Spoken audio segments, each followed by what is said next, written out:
આજરોજ કેટલાક દિવ્યાંગ શિક્ષક ભાઈ બહેનોનો વસ્તી ગણતરીનો ઓર્ડર બાબતે ફોન કોલ આવતા હું સુરત મહાનગરપાલિકા મુગલીસરા ખાતે 12 નંબરની ઓફિસમાં સુનિલભાઈને મળ્યો હતો.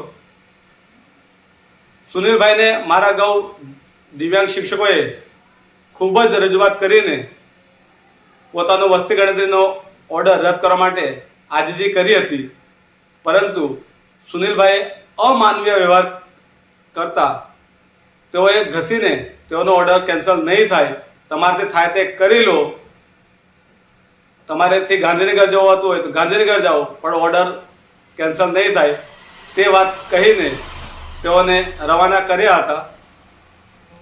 ત્યારબાદ મારી સાથે વાત કરતા સુનિલભાઈનું કહેવું છે કે શિક્ષણ સમિતિ દ્વારા અમને દિવ્યાંગ શિક્ષક ભાઈ બહેન આગળ દિવ્યાંગતાની રિમાર્ક નથી હોતી. આ આપના માધ્યમથી હું સુનિલભાઈને પણ કહેવા માગું છું, યાદ દેવડાવવા માગું છું કે 1 મહિના અગાઉ જ્યારે ઇલેક્શન કમિશનના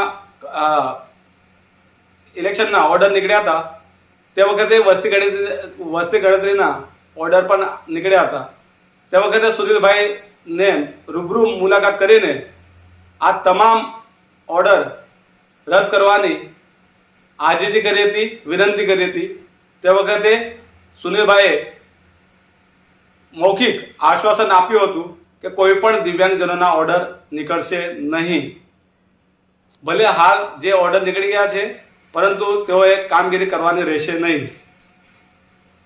મેં આપના માધ્યમથી જાણવા માંગુ છું કે સુનિલભાઈ હાલ આ ફરજ બજાવવાની વાત કેમ કરી રહ્યા છે દિવ્યાંગો પાસે, શું આશા છે તે જણાવશે.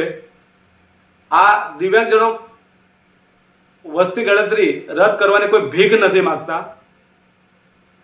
વિકલાંગ ધારો 2016 ઇલેક્શન કમિશન તેમજ સુપ્રીમ કોર્ટના ઘણા જજમેન્ટના આધારે દિવ્યાંગજનોને વસ્તી ગણતરીમાંથી છૂટ આપવી તેવી વાત ઓન પેપર પર છે. તો સુનિલભાઈ અમાનવીય વ્યવહાર દિવ્યાંગ સાથે કેમ કરી રહ્યા છે તેનો જવાબ આપના માધ્યમથી અપાવશો, તમામ દિવ્યાંગને ન્યાય અપાવશો અને આવા માનવીય નિર્દયતા દાખવતા અધિકારીઓ સામે કાર્યવાહી થાય